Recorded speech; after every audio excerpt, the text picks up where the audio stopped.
Dzień dobry, Roman. Dzień dobry, Michale. Witam.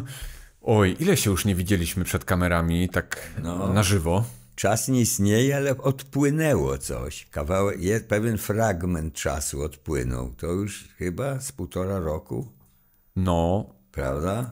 ostatnie nasze filmy, takie, które nagrywaliśmy na żywo, były ponad 1,5 roku temu, albo i więcej Wtedy miałem nawet. jechać na lotnisko, tak jak dzisiaj. Dokładnie. Prawda? Przypadek? Tak, tak, tak. Super. Co tam u ciebie słychać? Wszystko dobrze? Z dnia na dzień coraz lepiej. W końcu będzie tak dobrze, że ja nie wytrzymam. I fajnie, że zgodziłeś się na spotkanie, bo jest kilka tematów, nagromadziło się kilka tematów, które chcieliśmy poruszyć.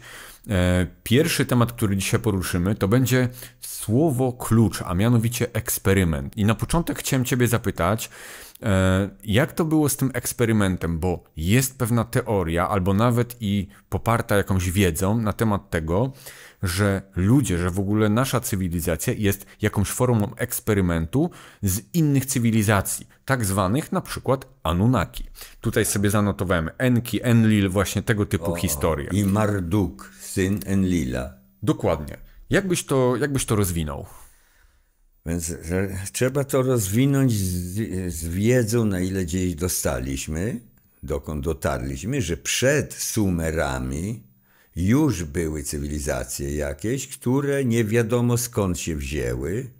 Część z tych cywilizacji, albo może to były tylko kultury raczej, bo bez kultu nie ma kultury, a bez cywilizacji nie ma cywilizacji. Więc były jakieś kultury preneandertalskie. W judaizmie jest pojęcie Adam, czyli ten, który pochodzi z ziemi. Adama po hebrajsku. To jest ziemia, Adam, to jest Adamita, ród Adamitów, rodzaj Adamitów, on z ziemi pochodzi. Ale jest jeszcze pojęcie Adam Kadmon, praczłowiek. I to już jest nie taki człowiek, jak my jesteśmy człowiekami. To jest całkiem inny człowiek. On nawet był częściowo duchowy jeszcze. Czyli to była faza, kiedy jeszcze całkiem nie obsunęli się, prawda, bo ktoś musiał jednak tam do nich dojść. I ja myślę, że tu zaczął się ten eksperyment. Tu się zaczął ten eksperyment. Nawet kiedyś krążył, przed laty krążył taki obrazeczek, gdzie siedzą tacy preneandertalczycy i patrzą się w ogień.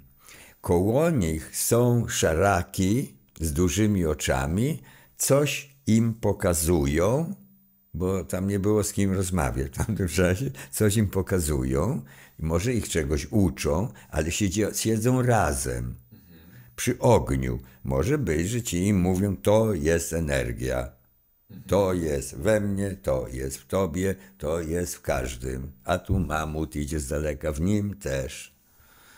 Na tej zasadzie. Może być taka scena, bo ktoś to namalował.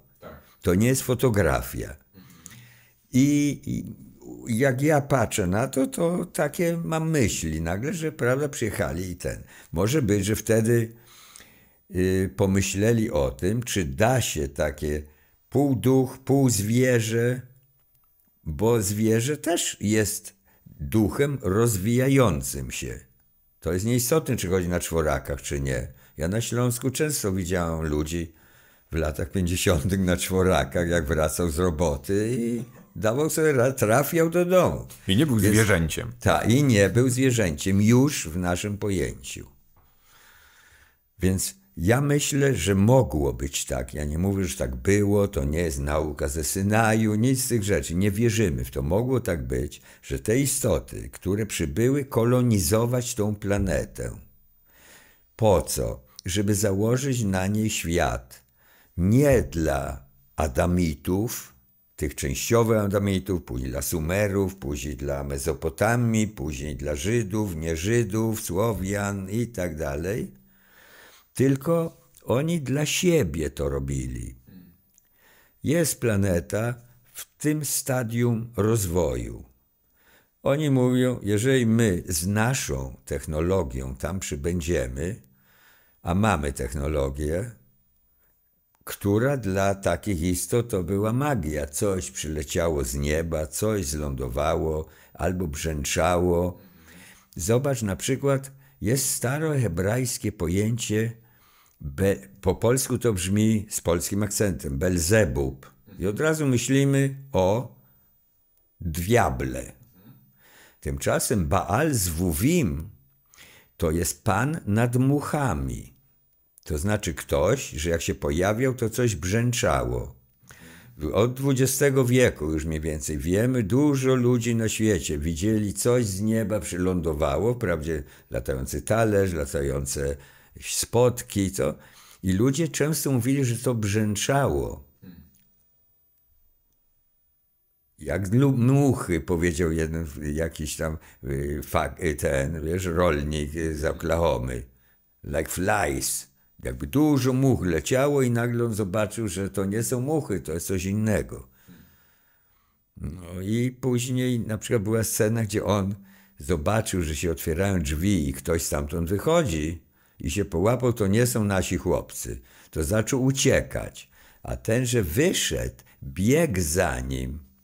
Może być, że on był jeden z nich, ale w amnezji i nie zapomniał. I ten chciał mu coś powiedzieć. I on różne rzeczy mogą być. Mówimy cały czas, co mogło być. Nie wiemy na 100%.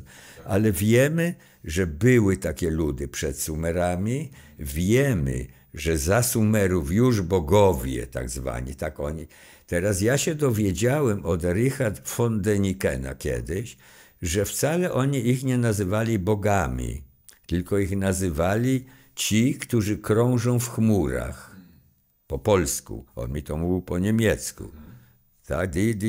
In die Wolken kreisen, czyli kręcą się tam. Jest takie święto u tych religijnych Żydów, gdzie dzieci na to święto dostają bączek taki, on brzęczy i się obraca i one śpiewają tę piosenkę wtedy dzieci.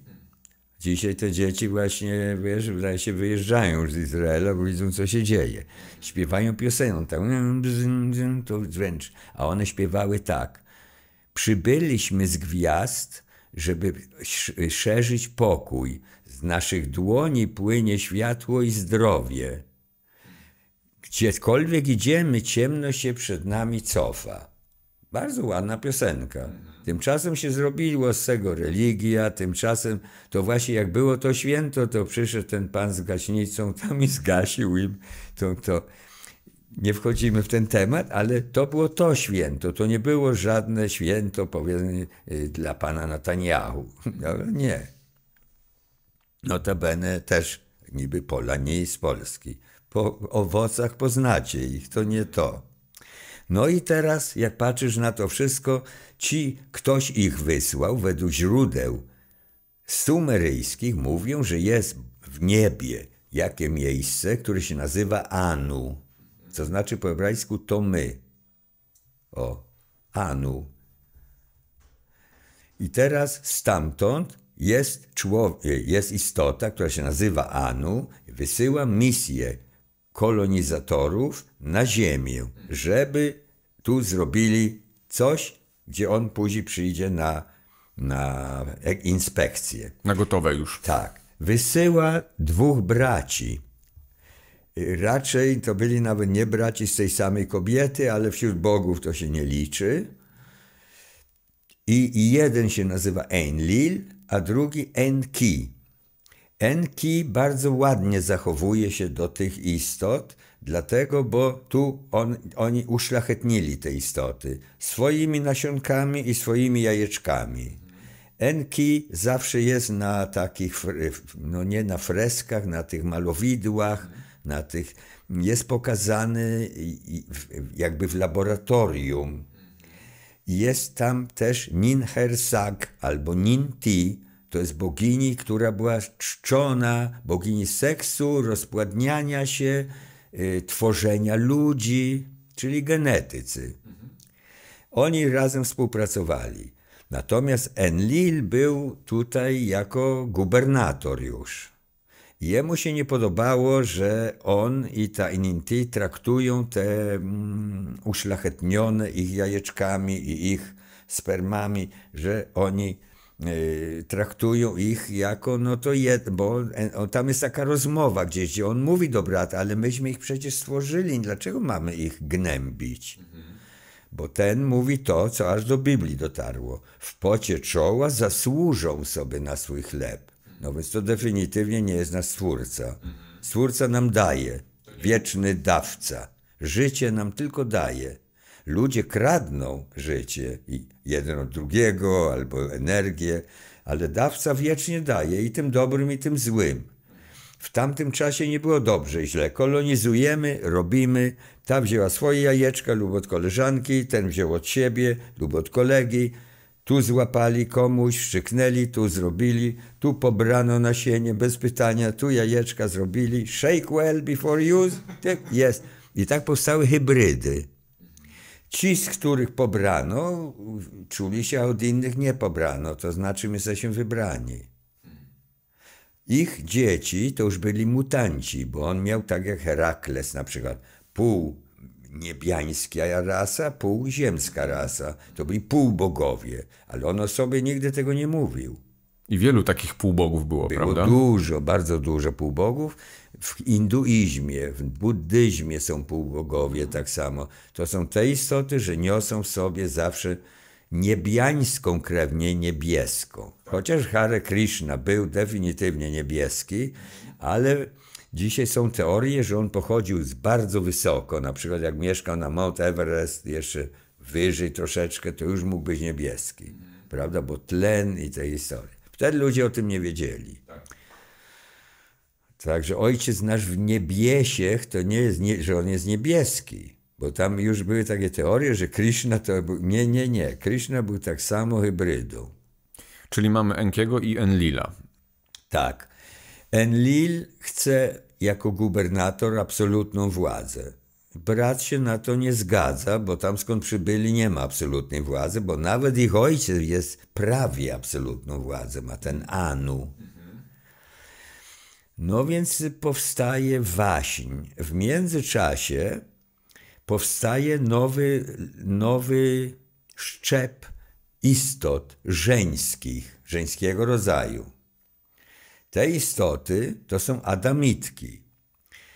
Ci, którzy przybyli z Enlilem i z Enki, to tak jak żołnierze amerykańscy kiedyś do Korei, później do Wietnamu, biorą dziewczynki i uczą ich coś, bo to jednak okazuje się, że oni byli w takim stanie świadomości. To nie były czyste duchy z nieba. To już były duchy upadające, obsuwające się, co po hebrajsku nazywa się nefilim. Nefila to jest upadek. Jak idzie z dzieckiem, ono się przewróci. O, nafal. Dziecko się przewróciło. Ale to znaczy też obsunąć się, na przykład w ewolucji. Nefilim spadli z nieba na ziemię, zaczęli też grzebać w genach ziemian, zapładniać ziemnianki, które płakały i wyły z bólu, bo to byli faceci po 5-6 metrów, 7 metrów wysokości, co jest opisane w Biblii, a jak widzieliśmy ich, czuliśmy się jak szarańcza pod ich butami. Także to kobiety nie bardzo były szczęśliwe z takimi prawdziwymi mężczyznami. No i teraz nawet jest pieśń, lamentacja dziewczyny indyjskiej z Meksyku. Nie z Izraela, nie z Sumeru. I to jakiś Don Diego, jakiś, ksiądz, który przybył tam, bo go wysłali do Meksyku i tak dalej. On tam się nauczył ich języka i zaczął tłumaczyć na hiszpański i została lamentacja między innymi. Jest dziewczyna, którą tam ona widzi, że to ląduje, ona już zaczyna uciekać, ale oni mają swoje sposoby i ona w biegu jest zatrzymana. Ona go prosi, nie rób tego, bo ja nie wytrzymam. Ale jemu nie zależy, tak jak wielu żołnierzy amerykańskich w Korei czy w Wietnamie i rock and roll. To jest dokładnie to, co to słowo oznacza, notabene ten taniec. Rock and roll, na rolce. No i teraz żołnierze uczyli tutaj dziewczyny, jak się mają zachowywać, jak mają tańczyć, jak mają śpiewać, jakie głosy. Czemu? Bo już to znali. To sobie tu stworzyli. Pierwsze kobiety, które na Bliskim Wschodzie zostały nauczone, jak śpiewać, dlatego tym spejsami nie wolno słuchać śpiewu kobiet. Bo to już ty nie myślisz o Bogu wtedy, tylko pan kto tam śpiewa i już idziesz w nie tym kierunku. Tak? Oni im pokazali, że jak będziecie z tej skały na przykład skrobać, to będzie coś czerwonego, a jak do tego dodacie oliwkę i pomieszacie i weźmiecie z tego kwiatka pyłek i dacie sobie tu i tu, to będziecie inaczej wyglądały. Później możecie, powiedzmy, się ukłuć, a później na stole i tak dalej. Więc to wszystko w ramach świątyń było. Później zrobiono nawet sakralną prostytucję. Rodzice byli dumni z tego, że córka już dojrzała do tego, mogła już mieć 14 lat. Jak ma miesiączkę, znaczy, że jest kobietą. I one były do sakralnej prostytucji, to znaczy kapłani przyjmowali, bogowie ją święcili, po czym ona była wtajemniczona do sztuk specjalnych. I to robiła dla bogów, nie dla naszego Boga Ojca. To jest całkiem coś innego. Nie dla życia wiecznego, tylko dla Amerykanów z kosmosu. To mogli być Rosjanie, nie wiem. W każdym bądź razie nie byłem przy tym. Ale definitywnie tak to się rozwijało. Tak powstała kolonia Adama. Bo wiesz, że w dzisiejszej nauce już zaczyna się pomału mały taki wyłom do tego, żeby przyjąć, że to nie są jakieś historie niestworzone z bajki. Że dużo naukowców, i to już akademickich, tylko o otwartych umysłach, oni już zaczynają widzieć w tym pewne zależności, że nie dość, że to jest początkiem różnego rodzaju narracji religijnych na naszej planecie, to również to jest też pokazane, że nasza cywilizacja istnieje dużo wcześniej, niż się pokazuje to no właśnie w nauce, prawda? Nie chcą, żebyśmy przypomnieli sobie, że to my przyszliśmy na ziemię, my też zeszliśmy na ziemię. Nie, ty się urodziłeś, ja się urodziłem. My nie urodziliśmy się. Ty siebie nie urodziłeś, ja siebie też nie. Myśmy przyszli przez portale. Skąd przybyliśmy? Ze świata ducha. Nie ma innej możliwości. Czy przyszliśmy z astralu, czyli już tego upadłego ducha, czy piętro niżej, wyżej, nad upadłymi, a później już jest eter, czyli czyste duchy. Może jak ty pierwszy raz szedłeś na ziemię, to jest wcielenie. Wchodzisz w ciało, no tak jak po polsku to brzmi. Wcielenie, wchodzisz w ciało. A jak ty reinkarnujesz się, to jest na rewers. Już tu byłeś i wracasz. Już tu byłeś i wracasz. Są tacy, gdzie drugi raz, trzeci raz, żeby dokończyć jakieś dzieło, dokończyć jakąś pracę. Są tacy, że przychodzą, żeby się zemścić za to, co mu zrobiono. Są tacy, którzy turystycznie w ramach gry komputerowej. Symulacji. Tak, to nie jest, on dostanie teraz karę śmierci za to, co zrobił. Tak jak teraz świat czeka, Netanjahu ma stanąć przed sądem. Oni wyślą jakiegoś klona i im zrobią ten numer, że Netanjahu przyjedzie tam dobrowolnie oczywiście, prawda? I ze zwiszoną miną go wyprowadzą i Mercedesem zawiozą do więzienia w gazie. Żeby go tam chłopcy przyłapali na celi i stop. Tak. A wiesz, co jeszcze mi przychodzi takie pytanie? No bo skoro oni zaczęli tworzyć genetycznie właśnie jakby nową cywilizację, czyli ludzi, to oni lepili to powiedzmy z jakichś materiałów i tak jak mówiłeś o tym zejściu na ziemię, że my przychodzimy tutaj właśnie z góry, prawda? Przychodzimy, wcielamy się. To czy myślisz, że oni mieli taką technologię, że tworząc fizyczne ciała, oni w jakiś sposób wkładali tam duszę do środka? To jest już drugi program, bo my albo zeszliśmy i weszliśmy w przygotowane ciała, albo ciało zostało przygotowane, a my zostaliśmy jako duchy i bierzemy tylko ludzi jako tak zwany anioł stróż, po polsku to się nazywa ładnie. Po hebrajsku to się nazywa malach. Malach to nie jest dokładnie tylko anioł. Malach to jest brat z góry. Meal, ach, z góry. Czyli forma niecielesna. Nie weszliśmy do ciała, tylko chodzimy wtedy i pilnujemy. Na przykład każdy z nas może być, że twój anioł stróż i mój anioł stróż, co jakiś czas mu trzeba tych dwóch znowu niech nagrają. No i to my widzimy, nie ma w tym nic złego i się spotykamy. Ponieważ nikogo nie widzimy, to wierzymy, że my sami wymyślili. Ale zauważ, co my robimy.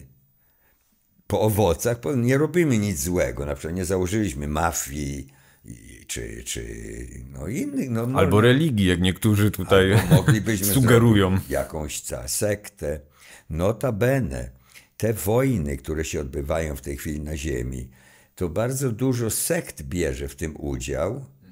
Te sekty się nazywają albo kościołami, albo wiadomo, jakie to są sekty. I może być też tak, że nasi ludzie są u wroga, ich ludzie są u nas, my się tak punktujemy, ale naprawdę sobie nie robimy krzywdy. To prawda jest, że myśmy wam zburzyli miasto, prawda jest, że wyście trafili przypadkowo tam w kościół, ale co... To wiesz, na zasadzie powiedzmy Putin i Trump albo Biden. Tak. Nie będziemy sobie burzyć Kremla i Białego Domu, bo będziemy bezdomni czy jak? Robimy to na Ukrainie, robimy to z Izraelem. To się nazywa chyba wojna hybrydowa. Teraz to nie jest, wiesz skąd to się wzięło? W dawnych czasach ja oglądałem, jak byłem piękny i młody, czy jeszcze to były lata 70. już, oglądałem Star Trek. Jeszcze nie Next Generation, jeszcze ten pierwszy Star Trek, gdzie Captain Kirk był i on po amerykańsku, jak mu się coś nie podobało, walił w szczenę i wymuszał sprawiedliwość, bo był dobry w judo i tak dalej. To nie to. Ale podobało się, bo tam były pewne myśli, które Gene Roddenberry, taki człowiek znikąd się pojawił i zrobił takie filmy. $1 miliard. Więc on zrobił takie filmy, oni mieli takie śmieszne t-shirty i pumpki i tak dalej. Był Mr. Spock z uszami. I oni kiedyś lądują na jakiejś planecie, żeby pomóc pewnej rasie, bo doszły do nich, federacja im mówi, że tam jest straszna wojna i oni się zabijają nawzajem i tak dalej.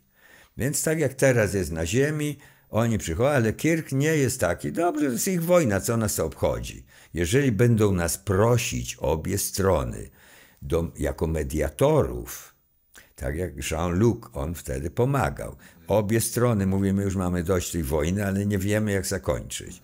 Czy chciałbyś nam pomóc? On jako mediator, dyplomata, uczy tych, oni się pojednają. Religio do religii, do ligi, a nie religę i podzielił ich jeszcze gorzej. Więc, ale tu było to samo. Oni nie chcą, oni toczą dalej wojny. Żeby skrócić tą długą historię, on tak chciał zmusić, pobył tego złego, pomagał temu staremu. Później się okazuje, że tam są dwie rasy. Ta stara rasa, w ogóle oni tworzą wokół siebie pole, które wygląda jak ludzkie ciało. Oni są nieśmiertelni. Czy tamci ich bombardują, czy nie, to im nie przeszkadza. Oni tamtych nie zabijają tak samo, dają im do zrozumienia, że oni wygrywają te wojny. To on się ich pyta, czemu wy to robicie? On mówi, bo z nimi nie można się inaczej dogadać. No, ten tam się bił, wymuszał, chciał zmusić tamtych do pokoju. To tak nie da się, nie. To nie może. To jest właśnie to Hamas, to Iran, te rzeczy. Nie można zmuszać, jak oni nie chcą. Zauważ, że i tu, i ten z Ukrainy, oni tylko chcą broni więcej. Oni nie chcą pokoju, nie proszą o mediację. Tylko więcej broni. Jak chcesz broni, znaczy chcesz się bronić. Ale wszystkie armie są gdzieś obronne. No dobra, to wracamy do eksperymentu, czyli eksperyment Enki-Enlil. Eksperyment, który oni wykonali. Dobrze, już rozumiem, troszkę odpłynąłem. Enki miał syna, z jakąś ziemianką już nawet. Oni je później genetycznie podpiłowali, to były te, które się malowały, po hebrajsku nazywała się maszkara. Maszkary to były te, że dziś kupują maskary sobie do oczu. I syn się nazywał, jego syn, wuj Enlil, nazywał go Marduk, czyli buntownik, bo syn Enlila stał po stronie ojca, że nie trzeba tych ludzi tak gnębić, jak tylko biorobotów, niech oni się rozwijają duchowo, natomiast tamten mówił, nie, bo oni kiedyś będą tak jak my i cokolwiek pomyślą, to zaraz to będą tworzyć. Nie potrzebujemy takich ludzi na ziemi. To jest też w Biblii, gdzie rzekomo Jahwe, czyli ten Enlil jako Jehowa, on to mówi, cokolwiek będą zamierzyć, to będą mogli stworzyć. Tego nie chcemy, bo będą jako my. Oni nie mają być my, oni mają w pocie czoła zasłużyć sobie na swój chleb. Więc to jest ta historia, że że to nie jest Bóg Stwórca kochający nasz ojciec, tylko to jest kolonia i gubernator. Ponieważ Marduk nie słuchał swojego wuja, to zaczęły się tam walki rodowe. To wtedy Marduk poszedł, tak jak ten, że sęp mu wyjadał wątrobę, tu jest ta sama historia. Nauczył ludzi, mówi, kiedyś wrócicie do gwiazd, bo w was, w tych ciałach, które teraz jeszcze łazicie tam gdzieś pod drzewkiem się odpryskać jak zwierzątko, kiedyś wyjdziecie z tych ciał i wrócicie do gwiazd. Jeżeli chcecie, ja was nauczę. Tak, chcemy. I zaczęli budować. To ten z góry patrzał na ziemię i mówi, o, mają jeden język, i nie język, jedną mowę i dlatego mogą się dogadać.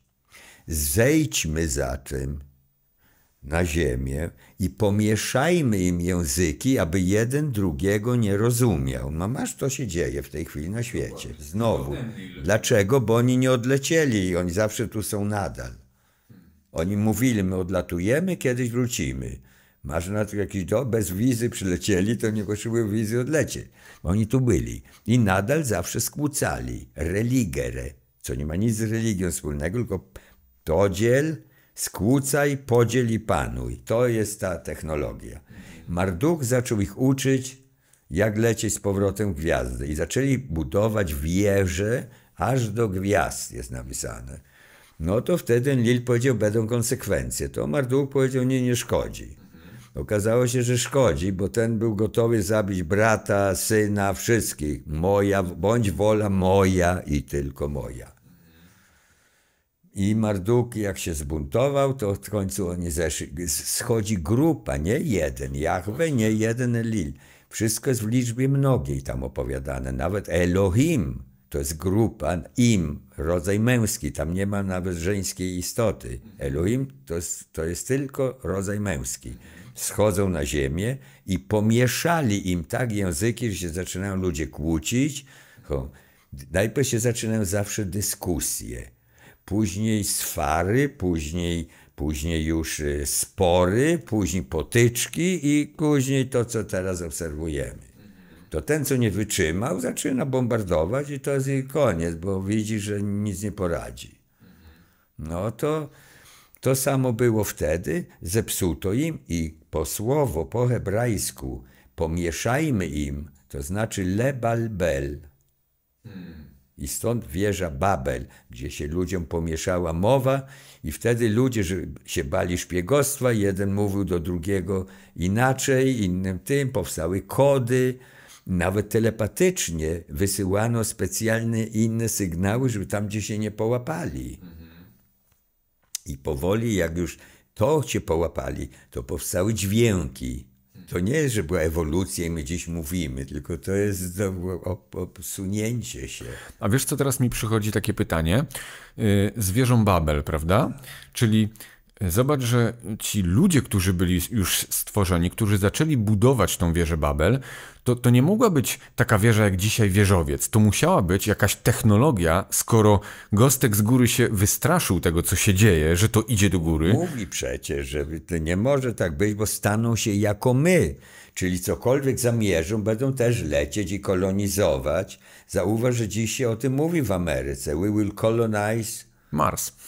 Tak, na przykład oni chcą też kolonizować. Są nawet takie przekazy, że ja nie wiem, czy przypadkiem nie włożono to w usta pewnych grup kosmitów. Na przykład wy wkrótce też poleciecie gwiazdy kolonizować pewne obszary. To oni już czekają na nas, czy jak? Ty wiesz, mogą gdzieś polecą i wyślą w maliny tam coś. Mogą być takie jak na tym Star Trek, że oni pomyślą, nie ma was tu i nie ma ich. Oni nie muszą wcale strzelaniny, UFO latają, lasery, nie. Może być, że arcykapłan, o ile w ogóle jest takie coś, ale nazwijmy to w ten sposób, jest tam jeden ze starszyzny, że oni mu, no i czujemy, bardzo niedobre wibracje się zbliżają. Już ich nie ma. Znaczy, on ich nie zabił, tylko dał im kierunek. Tak, przekierował. Tak, przekierował. O, to dobry wyraz. Tak, oni nie zabijają, bo życia nie można zabić. Możesz tylko nadać inny kierunek. I też te wszystkie rzeczy, o których mówisz, to jak przygotowywałem się do tego odcinka, to się okazuje, że wszystkie te informacje, one są na jakichś tabliczkach zapisane gdzieś. Tak. I na bazie tych informacji powstały różnego rodzaju pisma z różnych, czy to religii, czy też jakieś księgi, które niektóre zaginęły, niektóre do dziś może istnieją, ale że faktycznie było to zapisane jako autentyczne wydarzenia. Oni spisywali to specjalnym pismem. Okazuje się, że to pismo znaleziono już w Iraku, tam gdzie znikąd się znaleźli Sumerowie, czyli ktoś przed nimi już używał tego sposobu zapisywania na tabliczkach i Sumerowie tylko dodali coś, ujęli coś, zrobili i zmienili troszkę niektóre znaczki, niektóre literki, nazwijmy to, ale to już było. Teraz nie wiadomo, skąd ci przed nimi to mieli. Ja mam swoją, no nie teorię, bo ani nie spiskową, ani nie teorię, ale z tego, co mi się nazbierało w ciągu tych lat tu na ziemi, to jest tak, znowu, wiesz, ja kiedyś, jak ja przyjechałem z Polski do Izraela i zacząłem mnie uczyć hebrajskiego, mnie to w ogóle nie interesował wtedy. Beatles, Elvis, co mnie to i hebrajski, i czytanie z prawej do lewej, mnie to, po co mi to? Ale jak wymuszono na mnie to, właśnie, żebym rozumiał później rozkazy, to dzisiaj mnie się to przydaje. Zaraz ci powiem dlaczego. Nie wiemy i tego nie mówią uczeni. Oni na razie szukają, kto to byli ci przed Sumerami i kim byli ci ci proto-Sumerowie, tak? I szukają. Szukajcie, a znajdziecie. Teraz ja mam taką teorię. Nikomu nic nie mów. Po hebrajsku dzisiaj księżyc to jest Jareach. I to nie ma nic wspólnego z Sumerami na razie. Druga nazwa księżyca to jest, na przykład miodowy miesiąc, oni mówią Jerach Dwasz. Miodowy miesiąc. Dwasz to jest miód, a Jerach, Jareach to jest księżyc. Czyli to znowu nie jest to. Ale jest jeszcze coś. Sin, co brzmi jak Chiny po hebrajsku. Jak ja ci mówię, wiesz, to jest zrobione made in China, to ja ci mówię, to jest Sin. Jak widzisz Chińczyka, mówią Husini, nie Cyni, Sini, tak? Ale jest takie państwo, które się kiedyś nazywało Abysynia w Afryce, Abu-Sin. Czyli ojciec jest Abu zawsze na wschodzie. Abu-Sin znaczy nasz ojciec jest z Księżyca. To mi się kojarzy zaraz ten film z tym, pamiętasz? The Truman Show. Tak. Jest ojciec na Księżycu, to nie wiem, ja pamiętam, gdzie ząbki rosły tego. Ale on był na Księżycu, ten reżyser. Więc to samo tu może być. Zauważ, że uczeni radzieccy, a dziś rosyjscy zresztą, od początku mówili, że jak robili symulacje na tych pierwszych komputerach, mówi, to nie ma tam być, to jest coś sztucznego. I ponoć to jest jakiś statek kosmiczny, który wygląda tak, jak my mamy go widzieć, a z drugiej strony już go w ogóle nie widzimy. I stamtąd tam są pulsatory magnetyczne. Te pulsatory wysyłają pulsy. Każda kobieta, czy się podoba, czy nie, musi być posłuszna. Co miesiąc. A później jest tak zaprogramowana, że to się kończy kiedyś. Na początku tego nie było, później to jest, później tego nie ma. To zależy od sygnału. Bo faza księżyca, prawda? Są te fazy... Tak, fazy księżyca. Woda, nasze ciała to jest też woda. Tak. Falowanie, przypływ, odpływ. Czemu to się dzieje? Bo z księżyca, prawda? Dlaczego akurat to jest połączone? Tak, ludzie się patrzyli na przykład przy pełni księżyca, czy przy nowiu i się zakochywali w sobie, a później nawzajem dopiero i tak dalej. Więc coś tu jest. Teraz Abu Sin, nasz ojciec jest z księżyca, może być, że z księżyca zaludniano, importowano albo eksportowano na ziemię tych, którzy mieli już tu robić pewne kultury. Z tych kultur miały być później hybrydy mutanci i my dziś żyjemy w mutantach już. To jest mój mutant tu. Model Roman męski. Wersja... Rok budowy 1946, ich czasu, nie naszego. No i tak to może być. Teraz nie mówimy, że tak jest. Ale tak może być i na to wygląda. Z roku na rok, z dnia na dzień się zmienia świat. Dowiadujemy się, że już archeolodzy wiedzą coś, że geolodzy wiedzą coś, genealodzy wiedzą coś, genetycy już robią to, co tamci robili. Fizycy kwantowi już też. Mało tego, jest firma od co najmniej 30 lat w Kanadzie, Clone Aid. Założył ją człowiek, który twierdzi, że miał spotkania z kosmitami. Tam jest grupa ludzi. On kiedyś jeździł na samochodach, na motorach, a później ich spotkał w górach. Claude de Verlier. I on opowiadał, że on się z nimi spotkał. On tam spotkał i Jezusa, i Chrystusa, i satanę, i różnych innych. Jedni robią dobre uczynki, drudzy źli. Między sobą się nie kłócą, bo są za silni. To ci, że służy, jedni służy na ziemi tym, to ci się na dole kłócą ciągle. Oni mówią im, nie róbcie tego. Jedni mówią, róbcie to, drudzy mówią, nie róbcie tego, ale mamy wolny wybór, nie wolną wolę. Wolny wybór. Ja myślę, że Netanyahu teraz nie wybrał, tylko wolną wolę użył i dlatego tak nie, to już było niesmaczne.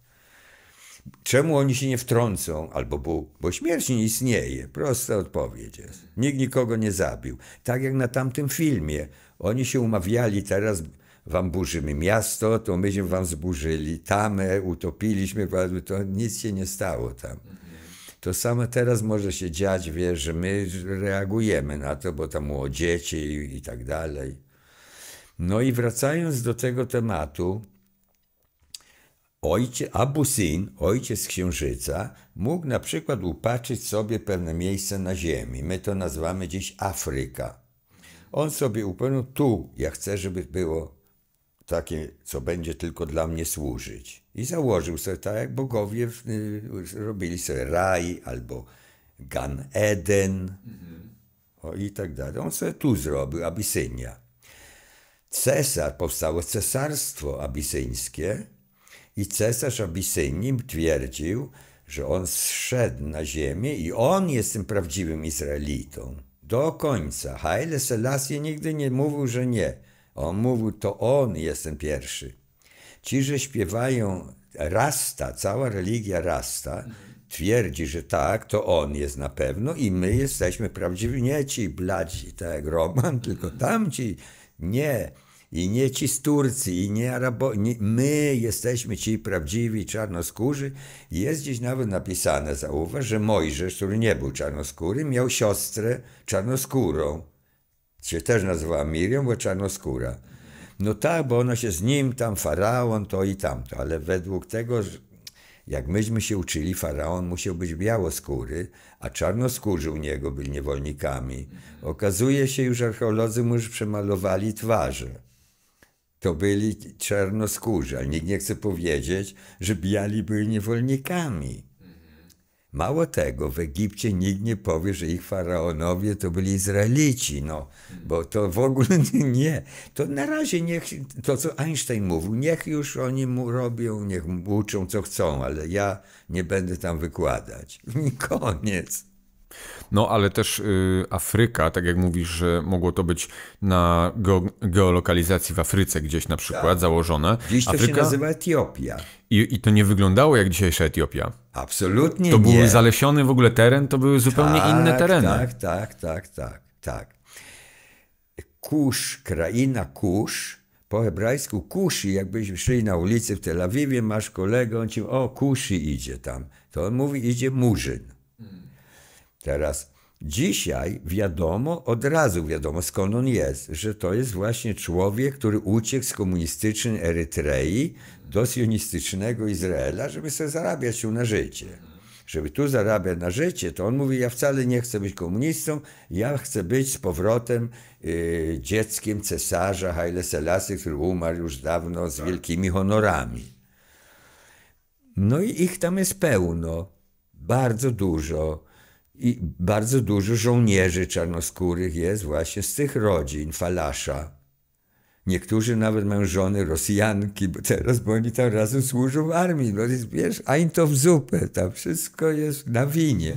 Co się nawinęło jest w armii.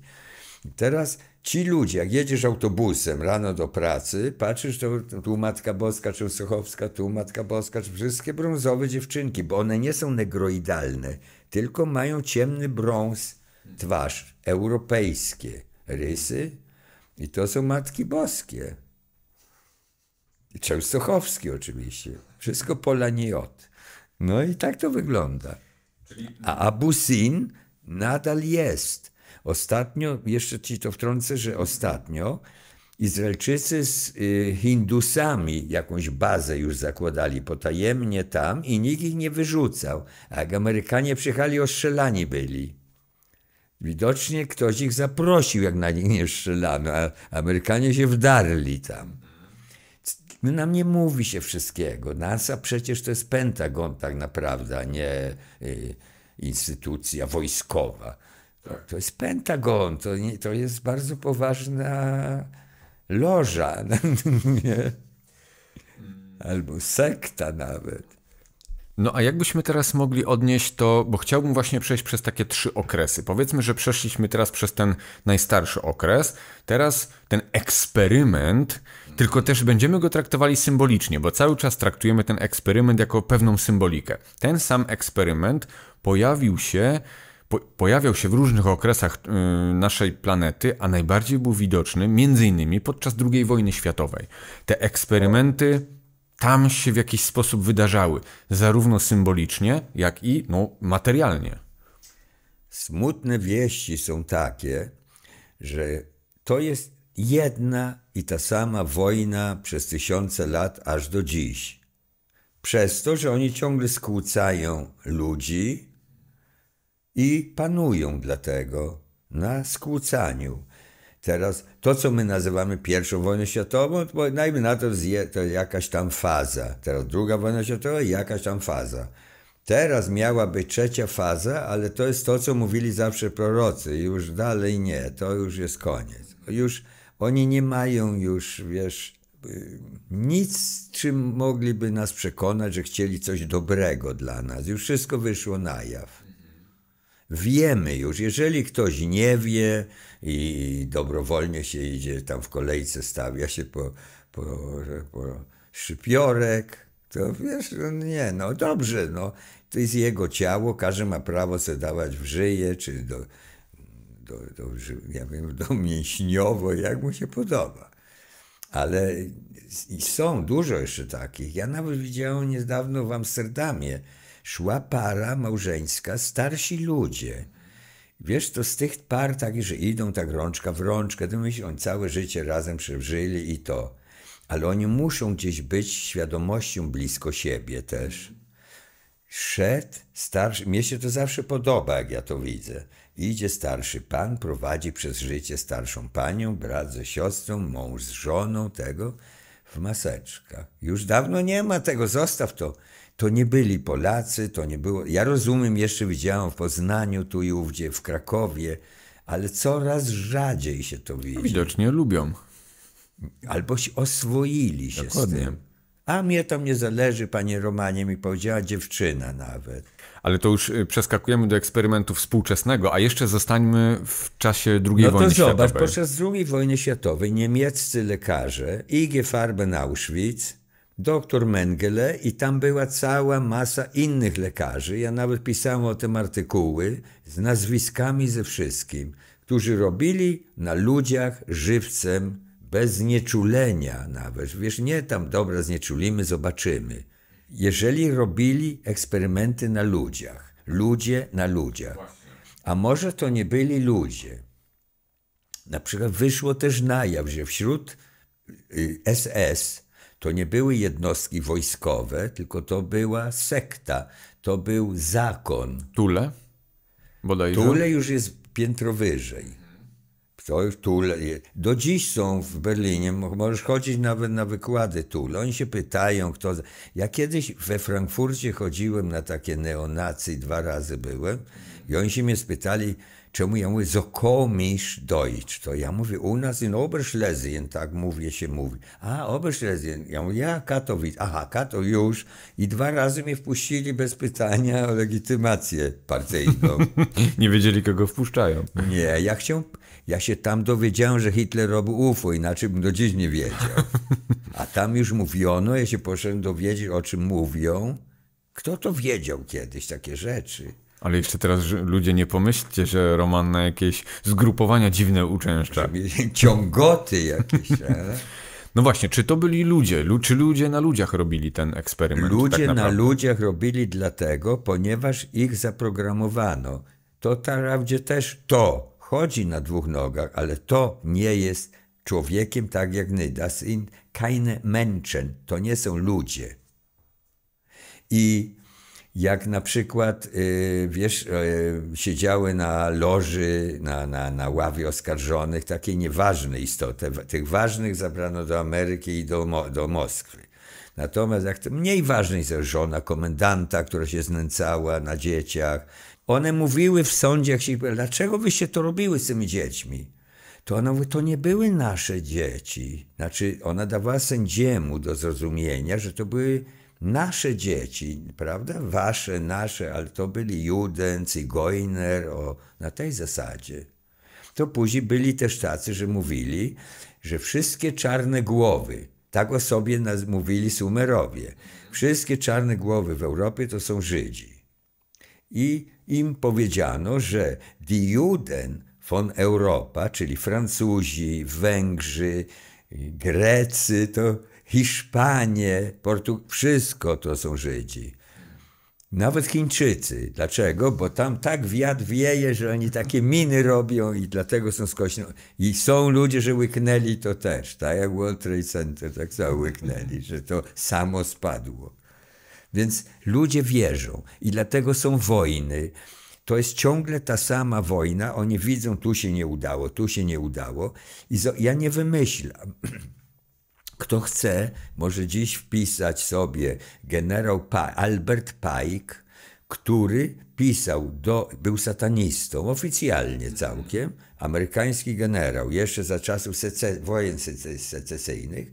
On nie myślał o wojnie, tam Yankee Doodle, te rzeczy, jego obchodziło, co jest dalej możemy zrobić dla satany, który kiedyś ma tu zapanować w końcu nad tą planetą, a my będziemy królami tej planety. To jest na to ich wybrano. I on pisał do Włocha pewnego, też jakiś profesor, doktor, pisze do niego. Rękami Niemców zabijamy Żydów, rękami Arabów będziemy ich tam męczyli na Bliskim Wschodzie, rękami Rosjan będziemy robić to, rękami tych i tamto, w końcu dojdzie do tego, co się teraz dzieje. I wszyscy przeciw wszystkim powstaną. I znowu to, co na dolarze jest napisane, prawda? Że z chaosu powstanie nowy świat.